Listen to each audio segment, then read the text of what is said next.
Assalamu alaikum, ladies and gentlemen. It is a great privilege to have you all here at this session. I'm sure this is one that you've been looking forward to. So before we call the stars of the session, which are the startups, onto stage, I just want to give you a small rundown on the startup ecosystem in our country. So the reason we are the best place for startups is because we've got like 140 million youth, creative brains. There aren't very many countries in the world who have that sort of strength.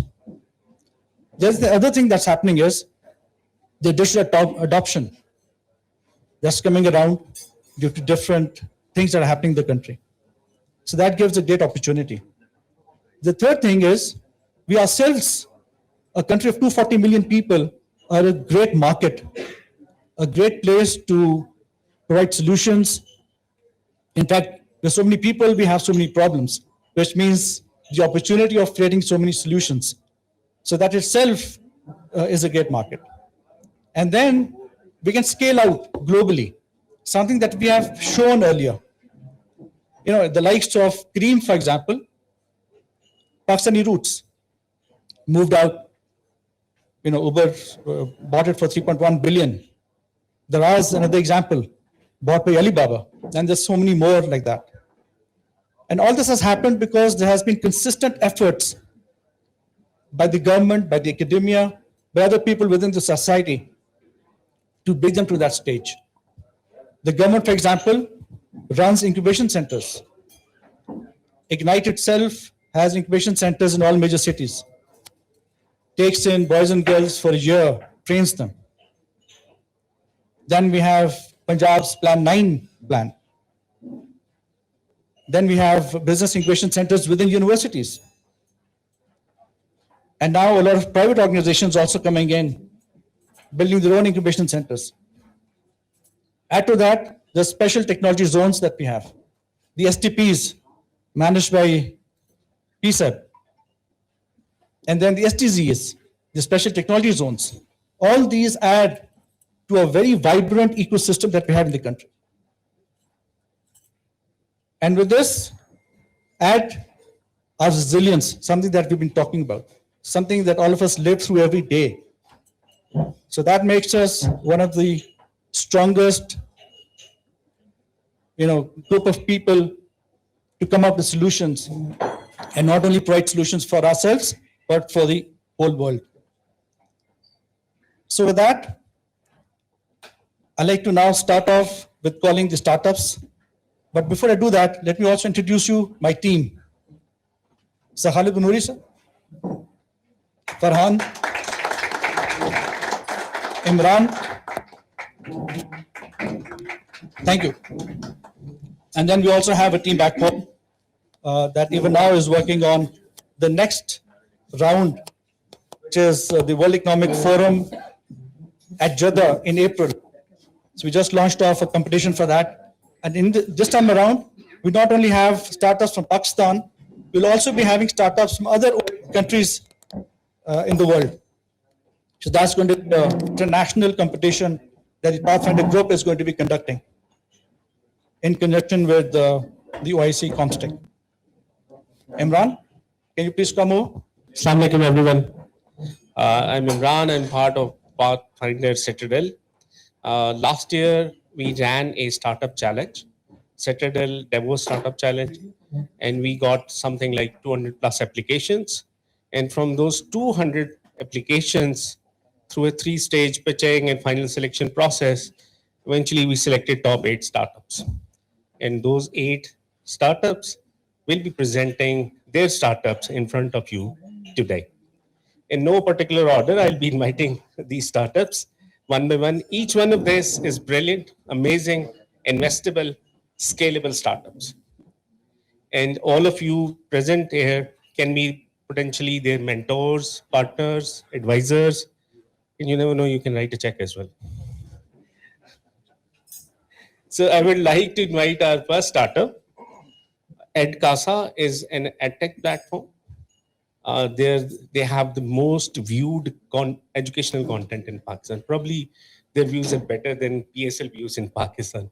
So more, I would like to invite Anam, the founder of EdCast. Assalamu alaikum, everybody. I'd like to first start off thanking Ikram Sehgal Saab for sharing this amazing stage with us, giving us this opportunity. It's indeed been very exciting, inspiring Pakistan. We've heard the stories from Sehgal Saab, we've heard the stories from the CEO of InDrive on how much the why matters. So I'm here today to talk to you about my why, the purpose with which we started EdCasa. So we consider ourselves much like Avengers of education right there. We're a team of about 140 very passionate educators fighting against illiteracy in the country. So let me just start off with me and my co-founder. For us, it's a very personal journey. Education for us has unlocked the most opportunities. Farhan is a Harvard graduate with a master's in finance, looks after the corporate side of the business. I am a very passionate educator, about 18 years of experience in education. And for me, the fact that there are about 28 million children who are not going to school is something that gives me sleepless nights. I think it's extremely unfair to these students in our country. So just let's look at the crisis/the opportunity. There are about 140 million learners in Pakistan who require schooling between the age of K to 12. Now, while this is a crisis, it's also an amazing opportunity because under the sort of umbrella of public-private partnerships, there is a lot of breakthroughs that are being made.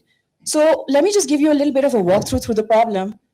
People don't have access to quality education. It's not just a problem of not being enough schools. The kids who are going to schools are also doing really poorly. About 77% of those who are in schools are not performing at their grade level. So for us, it's a two-in-one problem. We not only have to solve for access, but it also have to solve for quality. So what is our solution? I feel that this is a breakthrough right now. For the last 7 years, we've been working on this tirelessly, and we do this in 3 ways. We use our online digital platform, so students who have access to smartphones and internet can just download the app and learn through it. So we have about close to 1 million learners already on the app. But we recognize there is a digital divide. There are not enough smartphones, there are not enough access to the internet. So we sort of create informal schools. We work with Punjab Rural Support Program. We've partnered with 250 classrooms where we provided EdTech solutions in the classrooms, managed that, and facilitated live online streaming of English and mathematics to these schools. The third solution, which is very new but very, very exciting, is the public-private partnerships. We're in talks with the government for 1,200 schools that they're privatizing to EdCasa. Right now, we've piloted about 60 schools already, and the results have been really incredible.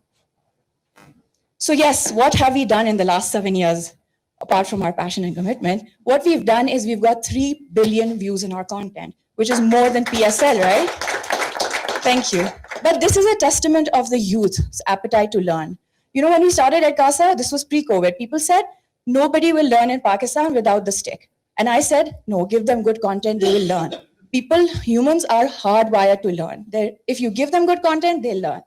So we have about, the best part is that we are actually proven to have quality education delivery. LUMS University did a randomized control trial on the classes that we run and found out that 150% increase in mathematics skills and 250% increase in literacy skills just after 6 months of using EdCasa services. Now, this was the push we needed, the validation we got, and then we went to the government and started scaling up. So you may be thinking this is a very NGO pitch. How do you make money? So let's talk a little about that. We're sustainable. Firstly, we understand that we have to be sustainable for us to make that kind of impact. So what we do is that on the app, we have a freemium model. About 20% of the content is given for free so that the students understand. We have a lot of human-centered design that we've incorporated in the app. It's our own proprietary app. And then 80% is behind a paywall with a very reasonable fee of about 4,000 rupees per child per month. With regards to the government projects that we've undertaken, the government pays us $6 per child per month. And that's enough for us to sustain the schools and actually be able to maintain a margin, since all of that is centralized and is done through tech. So what's next? Our vision, like what I've understood at Davos, should not be limited.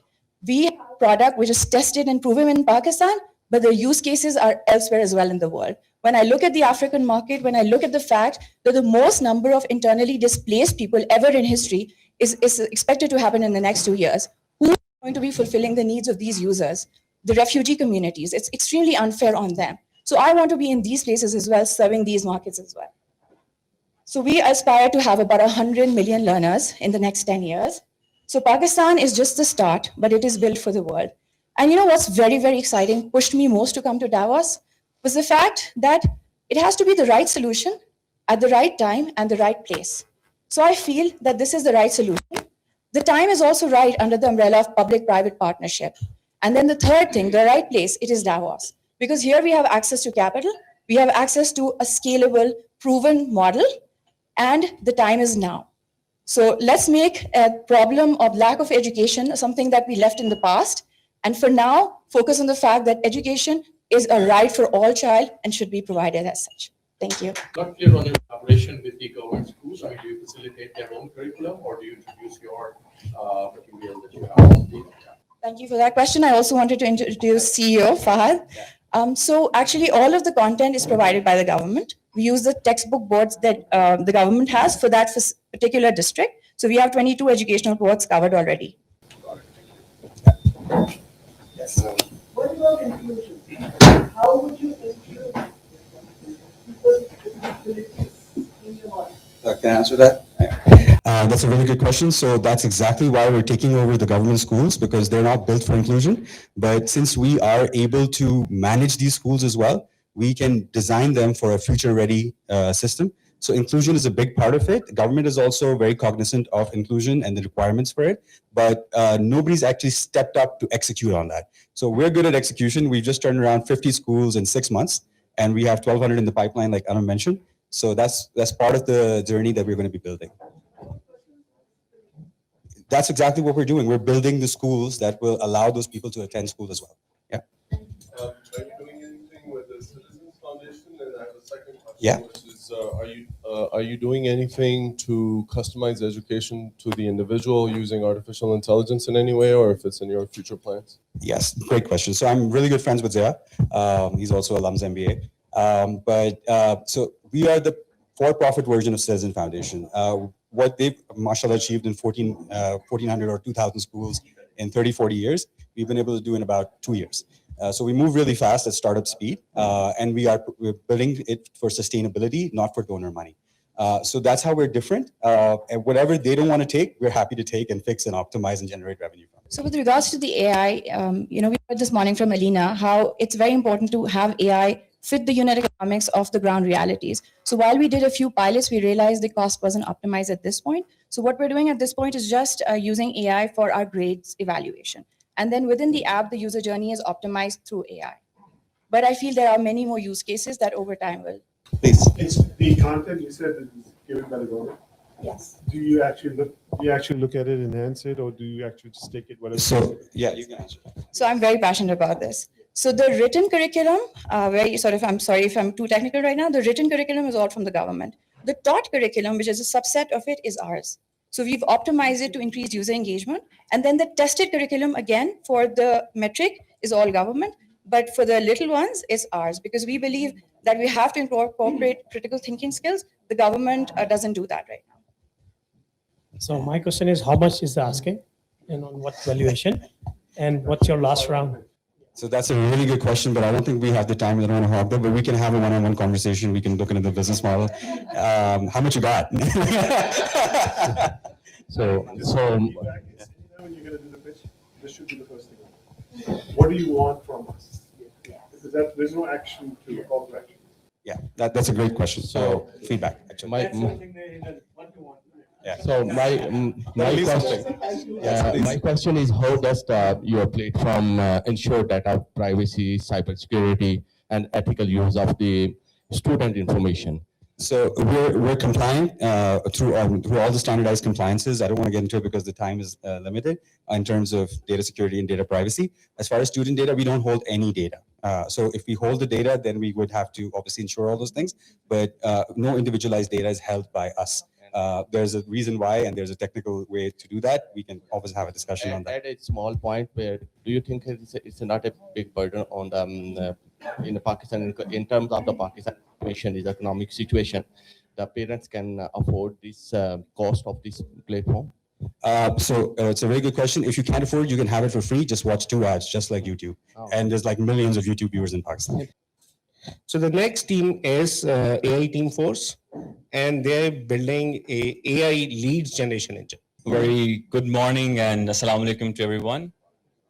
We are AI Team Force, and we are building Pakistan's first AI SDR platform, not lead gen. Next slide, please. So let's talk about the problem. Right now, every single one of us, I'm sure we're all running businesses, right? We understand the only way to grow a business is to conduct sales. Now, how do you conduct sales? You conduct it by reaching out to customers. Currently, at the moment, people either have to hire SDRs, which cost them around 80 to 100K per year, or they have to do it themselves, the good old ways. The problem is that in either ways, they either bleed out money or they fail super quickly. So the stats are that the startups don't fail because they don't know what product to make. They fail because they don't know how and who to sell to. So market is huge. Again, we are at WEF 2026 and the agenda is about AI. It's a market of $12 billion globally, and the competitive landscape includes tools like Outreach, Instantly, and Apply. And the white space that we're trying to cover is building the first autonomous AI SDR for SMEs in Pakistan. There's a couple of quick features that I'm going to go through. The cool thing is that we have over 750 million plus verified lead source that we own. So it's our own data pool that we're providing our customers. So we're not only giving you the platform, we're not just giving you the bond, we're also giving you the magic spell so you can reach out to customers in the right way at the right time. Not only that, we have amazing features that allow you to set it up within 10 minutes. Even a layman can understand our platform. It's not something that you have to go through a 2 months course. Next slide, please. And everything is automated by the local models that we have deployed and trained and automated. Next slide, please. So yeah, the pricing is super simple. We're a SaaS startup, so it starts off flat at $497 and goes up to $997 and custom solutions for enterprise customers. Next. Proven execution. A little bit about us. In the past, we have built and executed scalable startups. So me and Fawad, my co-founder, we have built 2 microservices in the past year. We were able to get $60,000 in revenue and we were cash flow positive in the first 6 months. We shelved those products because the scalability was not as high. And now we pivoted to building the AI SDR solution. The builders, myself, Mohib Mirza, my co-founder Fawad. I'm 20 years old. I was a dropout at 18. So I was an MBBS student. I dropped that out. I went on the journey to building AI. I learned everything from scratch. I partnered up with my cousin, my brother Fawad. Fawad is a serial entrepreneur. As you can see, he has over 2 decades of experience. And together, we bring a synergy, a powerful team. Our ask, we are raising. So yeah, Usman mentioned, I think Sir mentioned as well, we need to have a clear ask. We're raising our funding. So if any of you guys want to write a check, you know where to find us. How we can discuss it later on. Next. At Davos, what we offer. So there are 4 things. That agenda is super clear. We are here to find partners. We're here to find compliance partners, anyone that can provide us in an advisory role or in a compliance manner, in a counsel manner. We're here for investors. If you want to write a checks, you know where to find us. We're here for business partners. We not only provide direct customer solution, but we also integrate with other companies in a white label capacity. And we are here for customers. Our product is live. If you want to use it, go to our website and use Davos 2026. Thank you. If you have any questions, just go back to the competitor slide. So right now there are 5 to 10 competitors in this space, mainly SF-based companies that are venture-backed. I'm sure you've heard of them a lot. Companies like Apollo. So the problem with Apollo is they have the data, right? They're a very old company, but the data is very outdated. And they don't have the entire sequences to make sure that you get to the people that they're providing you with. So it's sort of a lost cause. But companies like Instantly, these are new companies. These are companies that we're directly competing with in this space. And then we have enterprise companies like Gong and Outreach. They're targeting a very different market than us. We're targeting the 10 million plus forgotten SMEs. Companies like you, companies like me. I mean, sure, you guys are enterprise people here, but you understand the problem is shared among 10 billion plus SMEs. So these are the competitors that we're targeting with. And what differentiates us, I'll just answer that as well, because I'm assuming that's the follow-up question, is not just the data, but the founders ourselves. We have an execution capability. So we're not just here talking that our tech is revolutionary, because being frankly, the tech can be replicated. But one thing that can't be replicated is the vision and the drive that we bring to the table. Are your AI models integrated? Are your AI models developed in-house, open source, or integrated via third-party providers? And if it's the third parties or or with the open sources, how do you manage dependency risk? We are going on a hybrid approach is what we realize is we're a very early stage company. So if at this stage we think about, okay, I want the perfect product, we're never going to get off the ground, right? So the end goal is definitely building local models. Right now we are, sorry?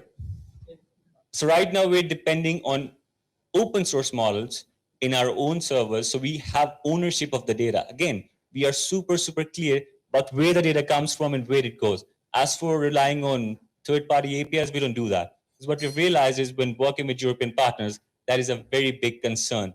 So that is how we're playing it right now. And yes, the end goal is definitely building in-house models.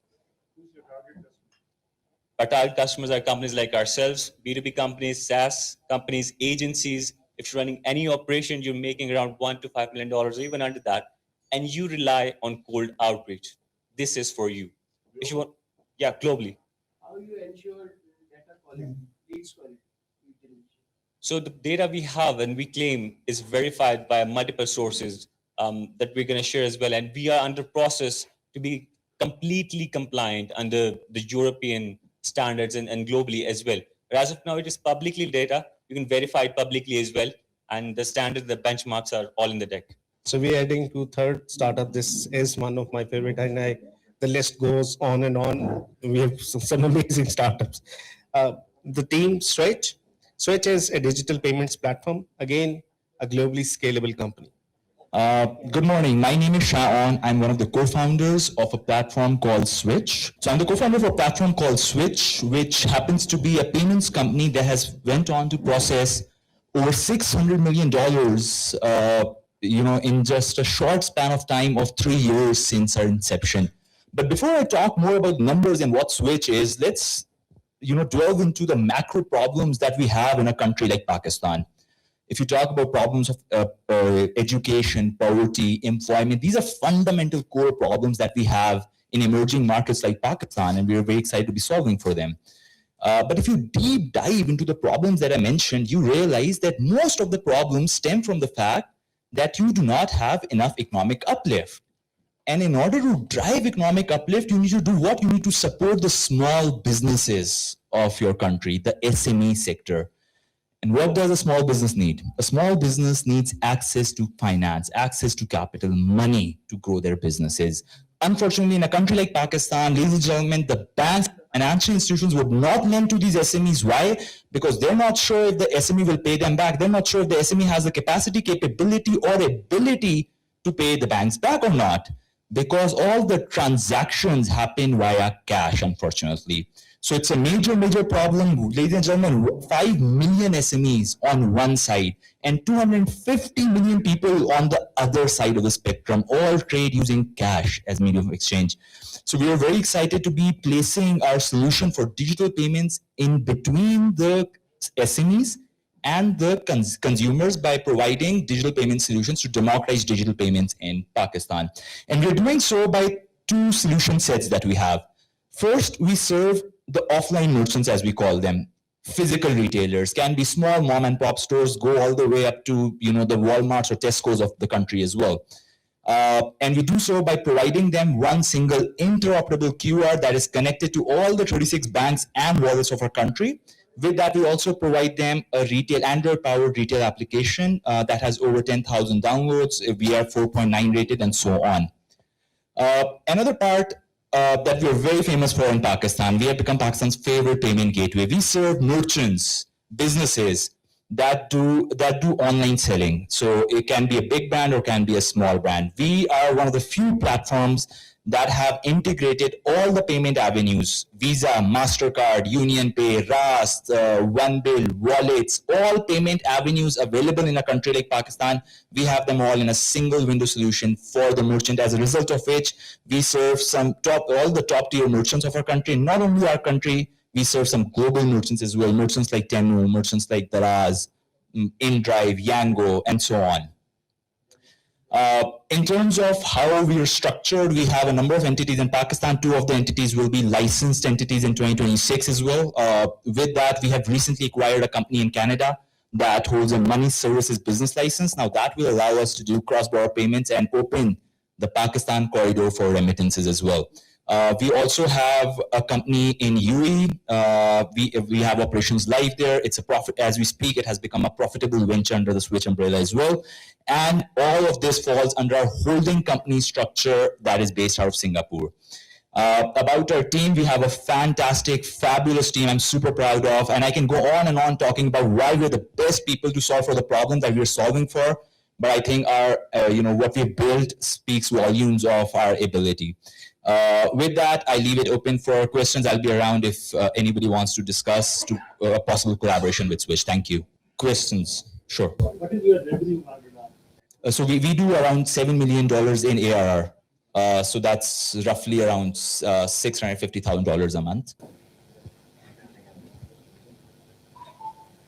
And what is your ask?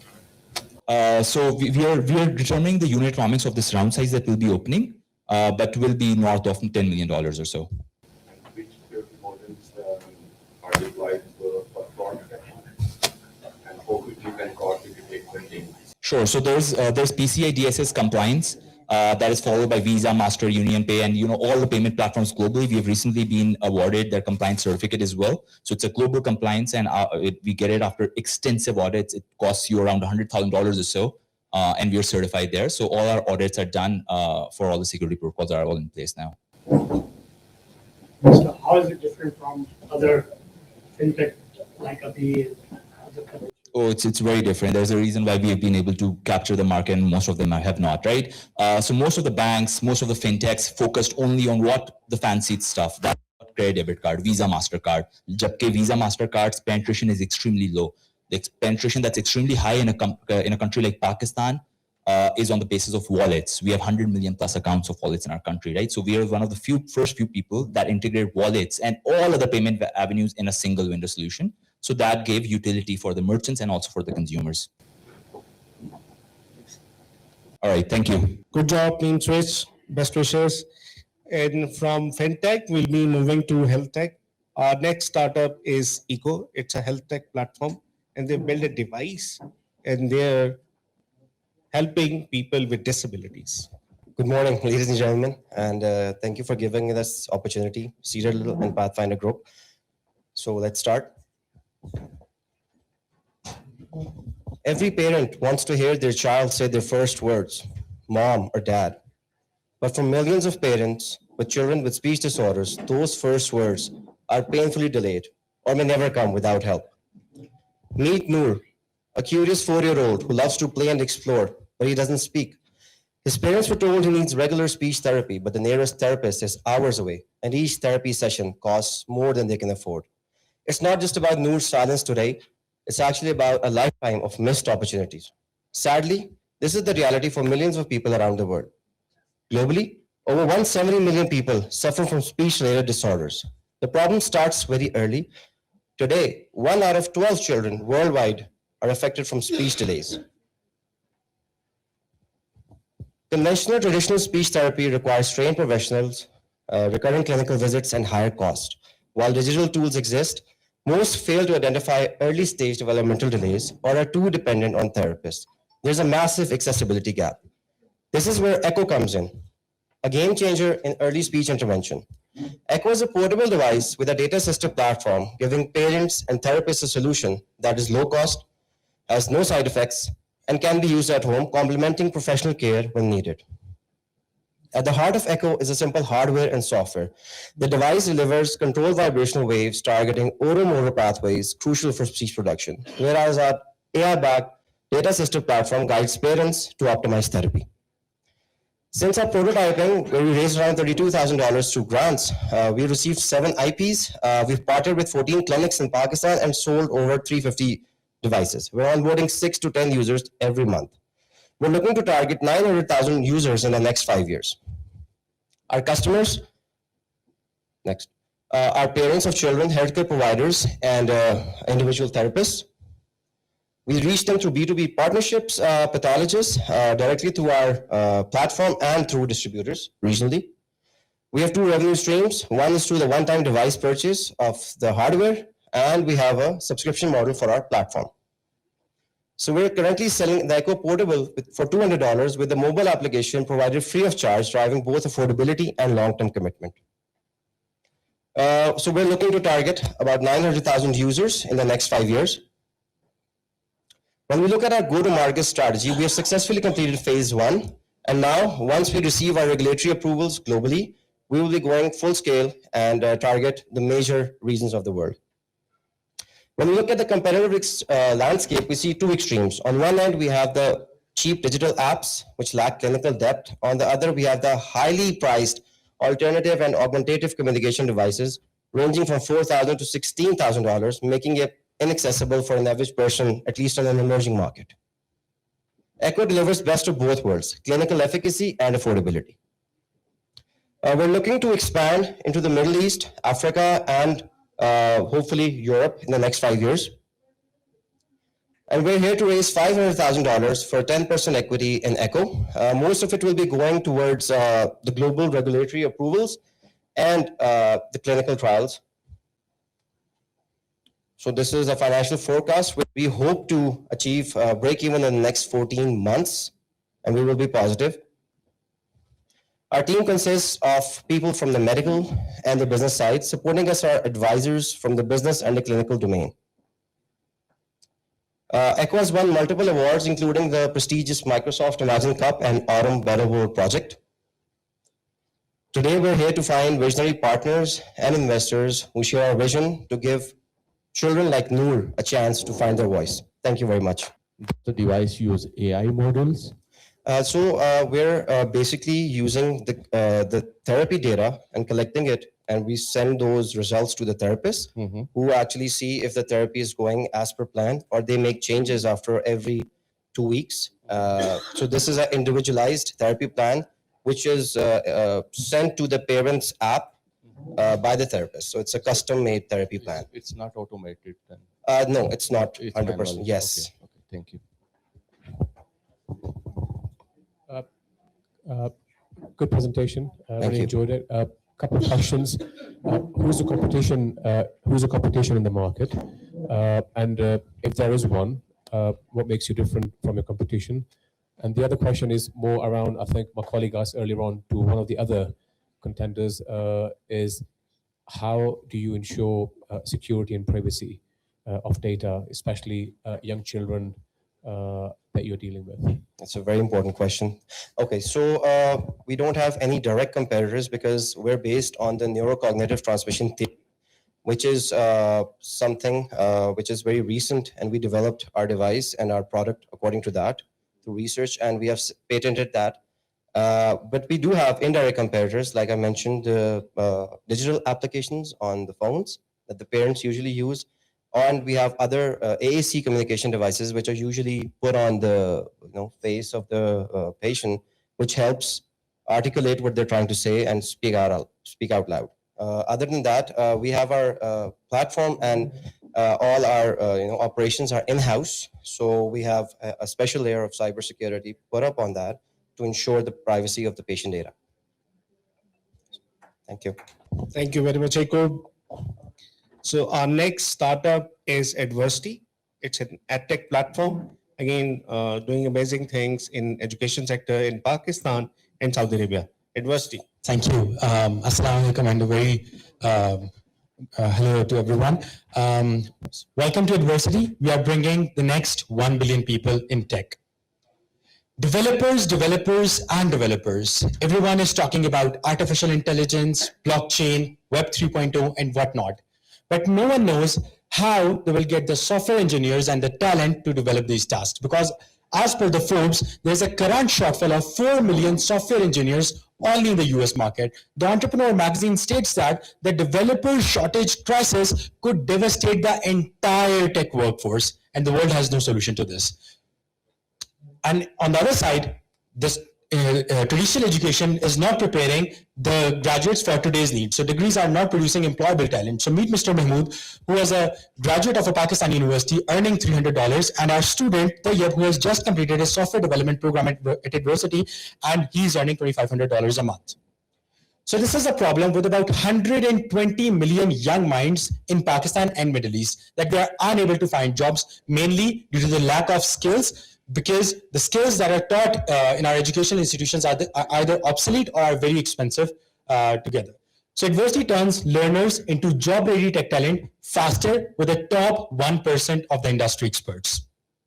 So the learning streams we have are School of Generative AI, School of Blockchain and Web3, and School of Emerging Technologies. And all of the programs are designed in collaboration with industry, and we are accredited by the Pearson, and in Pakistan with the National Vocational Training Corporation. So we are bridging the gap between academia and industry with AI, and we are personalizing education with the support of artificial intelligence.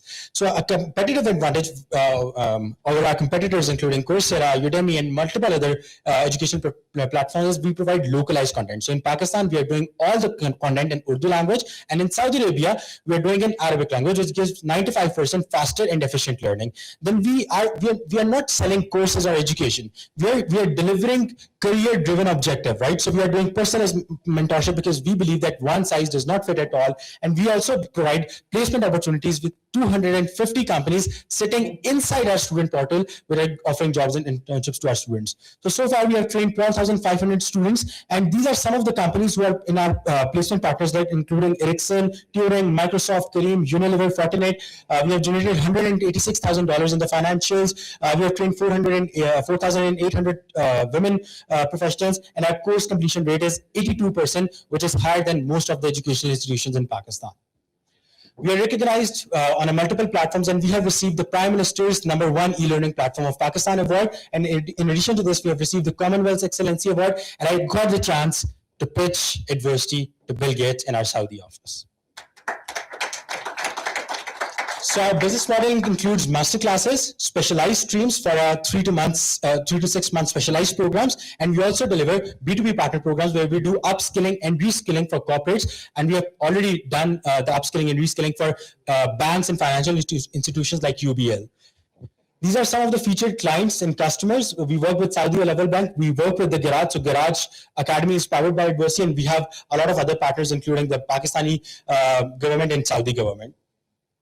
So we have 1,000 plus verified reviews on LinkedIn, Instagram, and Facebook, where people are telling how the programs are benefiting them and how they're getting the jobs after doing programs from Adversity. So we are raising $500,000 to fuel our growth in the MENAP region, and this will help us to achieve $6 million in ARR within the next 5 years. And we will spend this money to product development, curriculum development, market expansion. We are doing a lot on technological side, human resource, and partnerships. So this is our team. I previously served Coursera, and we have an amazing team of technologists, professionals, and amazing, brilliant Gen Z people. Next slide. We are proudly serving Saudi Arabia and Pakistan. We are working with Saudi government, and we are working in Pakistan with a full capacity in the D2C consumer side as well. So this is it. We are not just building an education platform. We are building the next economy. We are building the next education unicorn. Thank you. I'm open for the questions. So you've written LTV of $180. Yeah. What the acquisition cost? It's around $15 to $18 per customer. Yes. Sorry, I'm not sure if I missed that. Do these qualifications lead to some kind of credentials or certifications? Yeah. So all of the programs are affiliated and accredited by Pearson, and all of the programs are certified by the relevant governments as well, right? So in Pakistan, we are certified by the government of Pakistan's authority of, who verifies this, and in Saudi as well, we are connected and we are verified by the Saudi Digital Academy, which gives the recognition for the programs. How often is course content updated to keep pace with industry changes? So this is a very relevant question, and the problem with the technology is that it is very fast evolving, right? And just same program banate, so it gets updated, right? So the thing is that we are working directly with the industry, and there is not a single teacher teaching at Adversity. It's all also the industry every program is being taught by an industry expert who is working in industry, who's working on a specific skill set, and he's teaching all the programs, right? So there is no professional teacher at universities. It's all the industry experts who are leading the programs. Is there also World University also involved? Connected? Yeah. So we're connected with FAST University. We're connected with Comsets University. We're connected with the King Fahd University as well in Saudi. We are connected with the Princess Nora University. There are around 32 partnerships that we have established with the universities. I saw you worked with the Coursera, and Coursera offered a lot of university programs. Yeah. So you are also the same track or the same? No, so the basic problem with the Coursera is that all of the content is for the international market, and they're not localized for the the Pakistan market. So when I was working with Coursera, so I've seen a major disconnect that 85% of the students at Coursera are not completing the courses because there is a huge language barrier and a disconnect, right? Again, at Coursera, all of the programs are in the recorded version, so they're not they're not up to date as per the industry demands, right? So at university, we first of all update all the content, and second point, I forgot what was the question. Yeah, for sure. Thank you. So the next theme is a health tech platform. This is personally my most favorite startup, and they're working towards a social cause. All of you, whoever can help Able, please do help Able, because they are helping a lot of people. So my name is Farhan, and today I stand before you not as a founder of Able, but a living testimony of unwavering determination. So my journey with Able begins with my personal struggle when I was born in 2001 with disability, and I have to suffer from a lot of challenges. But instead, these challenges let me down. They sparked a determination to turn down the adversity into an opportunity. So while working on this idea, I found that this is not only my problem. According to World Health Organization, 0.7% people in the world are facing from lower limb disabilities, and it is estimated that around 1 million people around the globe got amputees due to the reason around diabetes and the world situation around the globe. So what we are doing, we are developing a solution that enhances the mobility. We are basically extracting the data from the muscles and use this data to actuate the motor. So a person having amputation, they just have to wear a leg and he can walk like a normal person. So you can see the video. This is the very first prototype which we have built. Person is just thinking that he is extending or flexing his knee, the intelligent back is moving accordingly. So we just know the main step to our first prototype. We continuously improving our design, our methodology, and we have built the second prototype, which we have successfully tested a patient which has named Harris. So you can see Harris is a patient who got amputees due to some reason. He's a 10th class student, and you can see he's just thinking that he's extending the leg, his knee, the intelligent leg is moving accordingly. So we have also developed a foot, which is itself a unique design. You can see the design of the foot is exactly according to human gait cycle. Whenever we move our toe first and then we take a second step. This is exactly replicating our human gait cycle. So now we have just completed our 2 prototypes and we're on the MVP stage, looking funds to complete a commercializable product, and then inshallah we will do the serial manufacturing as well.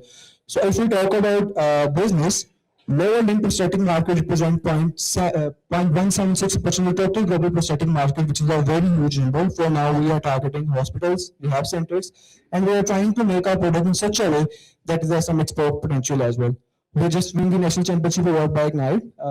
We got a chance to represent our startup by Shark in Pakistan, where all the sharks comes in against your 1% advisory share.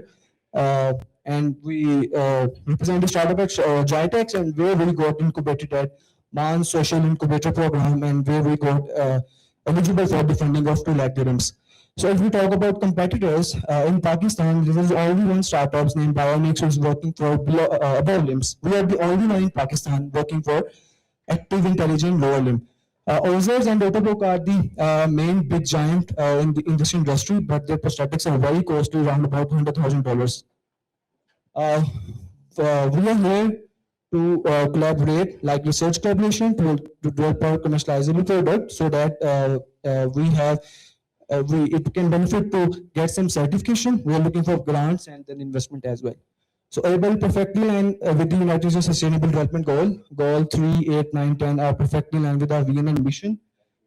These are some partners and we have incredible team behind our project. I'm a computer engineer by my background. We have mechatronics engineer and we have expert as well, who basically guide us for the autonomy where we have to get the signals for the movement of the patient. Yeah. So at the last, I would like to thank you all and invite all of you us in my journey so that mobility enhance and patient having disability can walk again.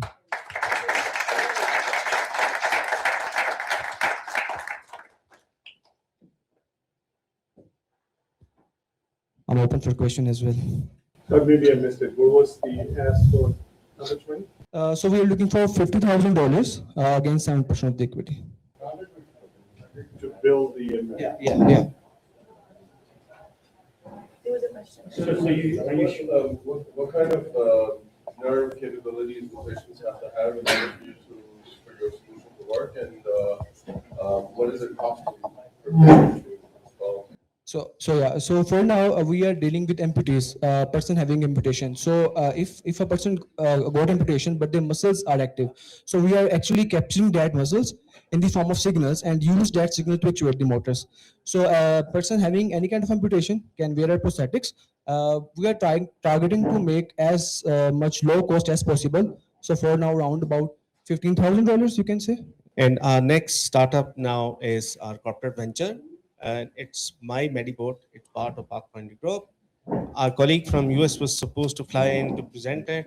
For now, let's assume Salman Bhai is Alicia. Assalamu alaikum everyone. So I'm just filling in from Alicia. He's not able to make it from the US, right? So just think about like the people in Pakistan, particularly when we are talking about the low income segment. Those people are having medical issues, particularly in women's. They don't have any sort of data repository available. They don't have any electronic data available. They have the piece of paper and sometimes they lost it. Then they have to go to the doctor and doctor says, do you have the reports? We have done this report nearly 1 month back and these are the results. We just remember that and says, go and get the reports done again. So they have to do this again and again. There's the cost of money, right? The food. Similarly, a person like me, I have been diagnosed with many things in my life, but I don't have the record with me up till now. I can remember, but I don't have the record with me. Why? Because there is no data, patient's data interoperability available in Pakistan. It's a common problem. And I think over here, everyone, they don't have the records electronically available. Well, okay, you're from the Portugal, you guys have. So now the thing is, why we not have the electronic health record system as a centralized system available, which has the interoperable data, where I can go to any doctor and say, I have these problems in my life and now I'm suffering from this. And he says, okay, what is the record you have? And I said, okay, this is my app. Use this app. I give you the access. You can have this access, read it down, all the diagnosis and everything's available. And now diagnose me with this. This is something, this is the main area, this is the main problem statement I have in Pakistan. And now we are actually have built a platform through which you have the data of every patient with your own consent. You can share this data with any of the doctors. You can pull your data from any of the hospitals or the clinics. And then on the basis of this, whatever the data doctors recommends, the doctor would push it on the data and on the app. And that app gives you all the history and also your visits, your treatments. Even that app can also scan your results and then OCRs and get all the data out of it and then again give you the right prescriptions, giving the doctor the critical view that how many medicines and everything you have actually been consumed till now. Think about, next please, next. Yes, wait, go back. Now what about the health institutions? Let's take it Khan, let's take it in this hospital, the big ones in Pakistan. Why they're not sharing the data? This is the biggest question. Because number one, there is no interoperable system, and again, it's a matter of trust. Patients' data, patient's data is so critical, extremely critical. Nobody wants to expose it. Nobody wants your data to be exposed to any other person.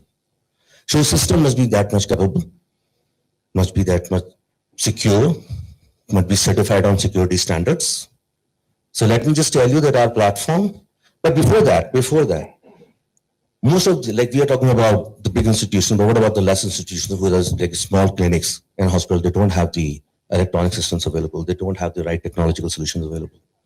And there is an opportunity, and that is My Mediport.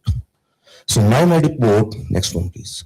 So My Mediport is a platform where you guys can directly, like I have B2B with B2C customers.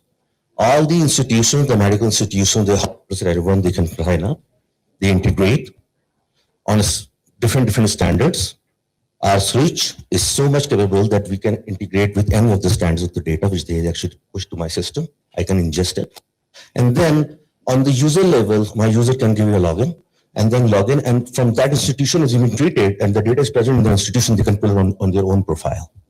And now I can go to an ex-doctor and say, these are my profiles. You're also onboarded on this. Please check, read everything, suggest me what needs to be done. The very important point is next. Wait. So we have two portals. The one is for the doctor's portal and one is the patient's portal. And we also have the both applications available. The best part which I want to get you is this platform is high trust, certified, HIPAA compliant, as well as GDPR compliant. And this is the only system which is available, which has all these three certifications available. So I just want to say this one, that we are on a very initial stage in Pakistan. We are trying hard to get all these institutions on board. Just think about the benefits. The last thing from my side.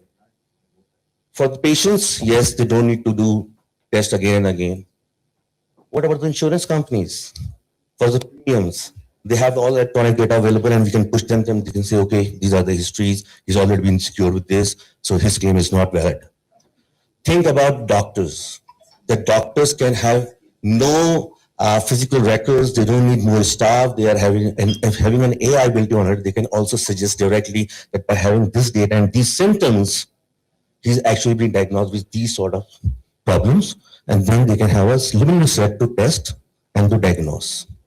So this is something which we have right now. We are in a very early stage. We are trying to get more and more institutions on board. What we are looking for institutions, we are looking for third-party data providers, medical service providers, and also some good mentors to make this product more scalable and more usable with the more use cases. Thank you. Questions, please? Yes. The most difficult part is not the product, it's the compliance. The compliances. Compliance. So how would you ensure that all the hospitals, have a layer and share their API with you to integrate with your system? Yes. So we have our own switch, and that switch is not only PCI certified, but on the layer of this has been developed by a Slick company, which actually gives them greater security standards, that the code's been written on these security standards cannot be injected, cannot be hacked. This is number one. But having the infrastructure, so our infrastructure is being verified and validated by PwC. We had hired PwC to validate our infrastructure as well as to compliance of our data. And having all these three certifications we have, and we have to maintain these certifications on a yearly basis because they get renewed every year. So all these standards are in place. Sir. So is there, this is a great concept. I think everybody wants to get that, the whole world is trying to get to it. Is there a compensation ID that's out there? Because without that, you're going to be going one off. Sir, with respect to the ID, and maybe I cannot get your question correctly, but how you can be identified in the system is only one thing, and that is your CNIC, right? And your CNIC is your passport. So I used to call it as a MAT passport. So it is your passport. So now from your ID, you'll be identified in every institution. Yeah. CNIC across all. Exactly. And this is the same constant, by the way, but this is the same constant when we have extracted this constant is from the Assam mobile account, because it works on a unique number, that is mobile number, which starts with +92, which makes it unique. So unique identifier in Pakistan is only one thing, and that is CNIC. So that works on CNIC. Exactly, sir. And we are working with, let me just tell you that we recently had a meeting with Mustafa Kamal Sahab, which is the health minister. And we are trying to get this thing not on the private level, but on the government level to make it as a national EHR in Pakistan.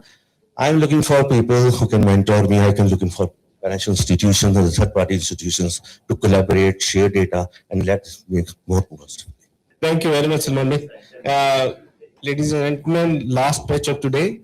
And I just want to say, as Ilham said, ज़माने के अंदाज बदले गए, नया राग है, नए अंदाज बदले गए, खिरत को गुलामी से आजाद कर, जवानों को पीरों का उस्ताद कर. तो मैं इनको कहता हूँ, तो Gen Z, a Gen Z led AI venture studio, Vector AI. Bismillahirrahmanirrahim. Assalamu alaikum. Hello, namaste, and hola to everyone around.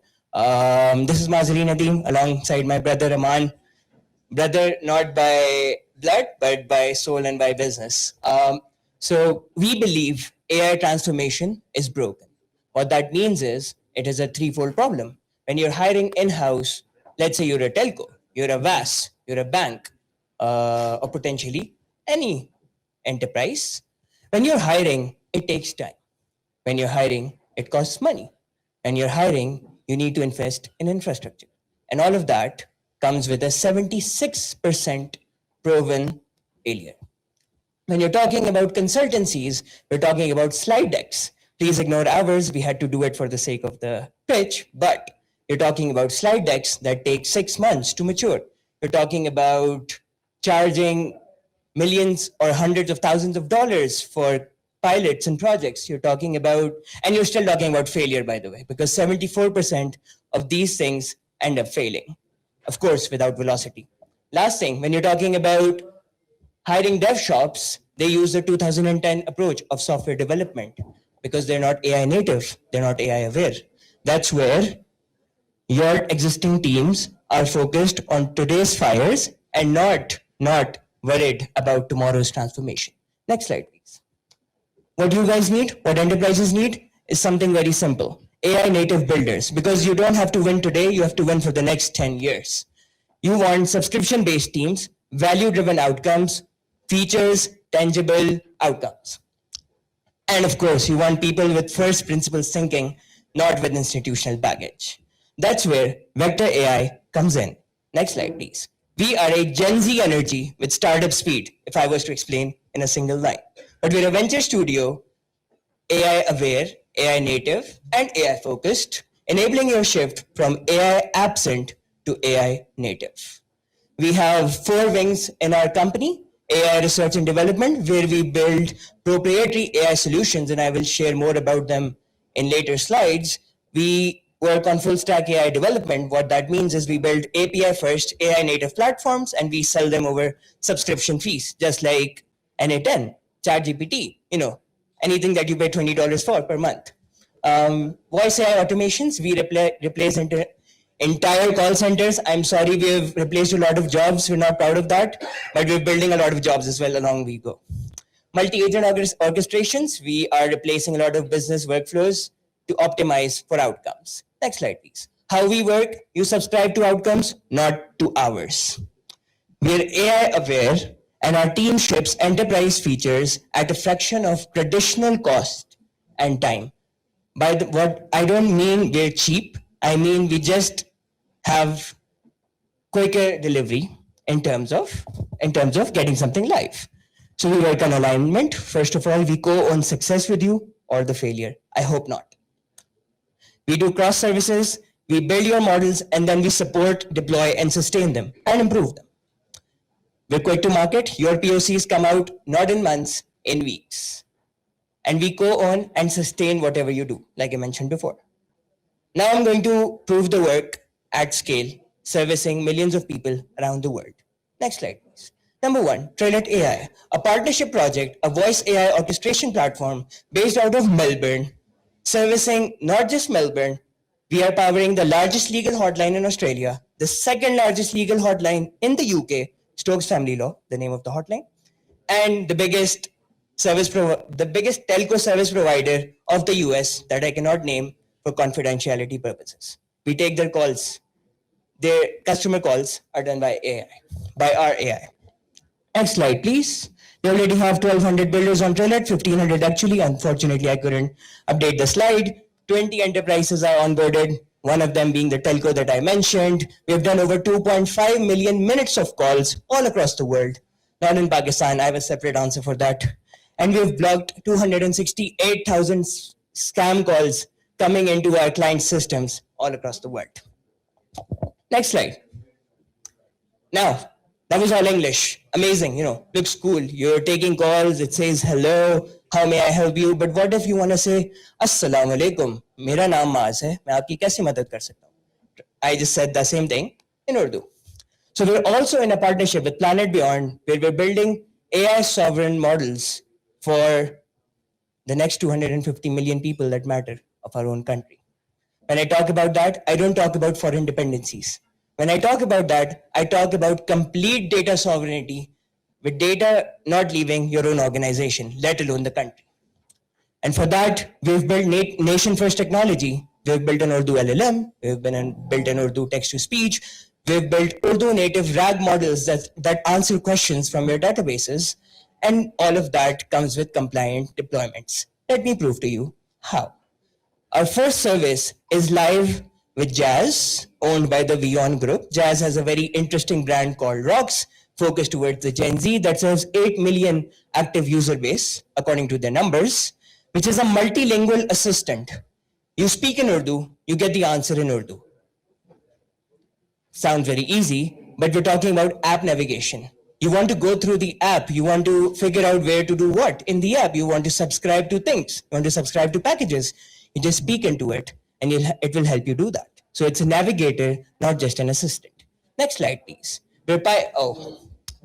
So on the right side was the coolest part. So we'll assume you can see it, which is 2 million.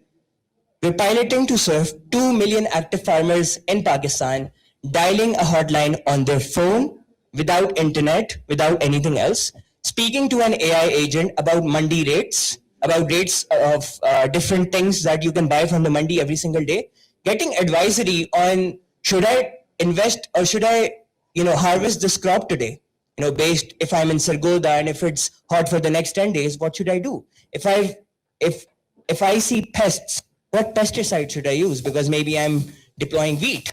All of those questions answered in Urdu. Next slide. We're powering the largest nationwide privately run distance learning program in Pakistan with That previously took. Sorry, sir, we only have one day in Davos. Where each course took 2 months of recording, editing, quality assurance, replacing that with 1 week of AI-generated end-to-end course delivery. And we've done 25 courses, we're doing 25 courses, we have delivered 20 courses that are being accessible to all of students, 20,000 plus students all across Pakistan, rural and urban settings, both. Last but not the least, I'm not proud of this, but we have replaced a 10-member team in an insurance company in Karachi, increasing 12x the volume and 33% of turnout time, but at the cost of losing 10 jobs. Please go forward. We powered some of the biggest AI native co-pilots across the world based in Australia. Okay, I'm sold. I hope I'm sold. Can we go forward, please? Yeah, financial excellence, I'll just go to the aim. I'll go to my aim. I don't have an ask, I have an aim. The aim is simple. First things first, we have to be active across several global markets. Second, we want to enable AI sovereignty for corporates, institutions, and eventually governments. We want to support your transition from AI absent to AI native. We believe AI isn't scary and ignoring it is not. Last but not the least, the biggest aim. We want to be seen at this promenade in Davos in a few years.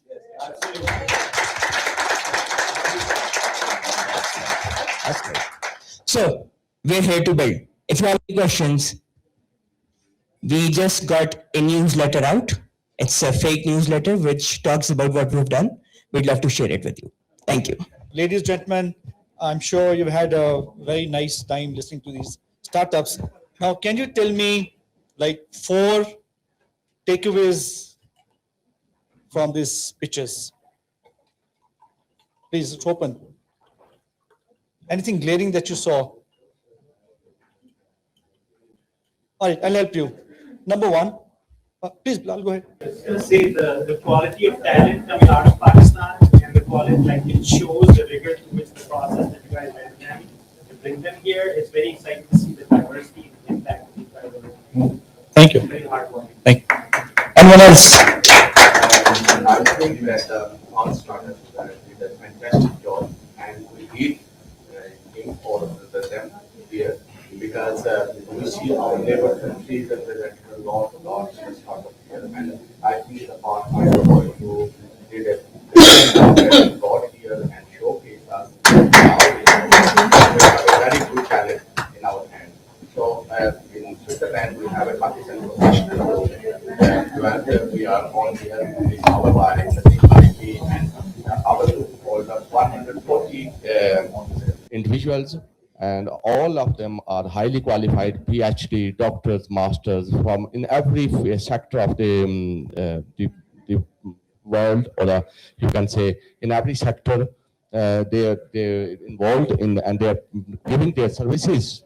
And so I think that we will talk with them. We will call to this startup. I will take their numbers as well.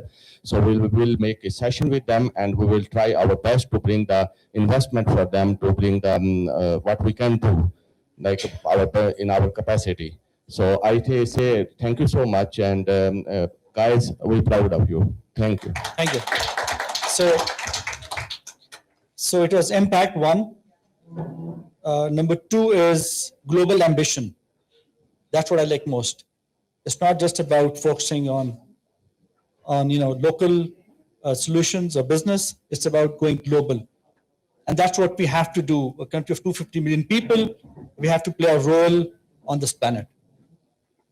Number 2 was that all of them were working towards solutions for society, whether it was edtech or fintech or health tech, all of them, trying to solve problems that all of us or some of us face each day. Number 3, if you had looked at the teams that they showed, they're not just all boys or all girls, they're all boys and girls. What shows that is that you got the ladies performing their very important and equal role in developing these startups. So that's what I picked up. If I've missed out something that you saw, please do let us know. Yeah. So a couple of things I want to point out is that if you go back maybe 5 years ago, I think we were still, at the place where Pakistan was making web apps and mobile apps, which was very old school technology, right? Today, what you saw is with some of these entrepreneurs, they're making more modern Gen AI-based applications. Some of the work they're doing with agentic AI, that's exactly what is in progress with AWS this year. We're very focused on agentic AI. You see that on the promenade. You heard them talk about it. I know some of it sounds like going out, but it's very important to kind of start developing those things. And what we saw today is that exact leap that we're seeing with the talent coming out of Pakistan. So absolutely encourage everybody to support these startup founders and help them.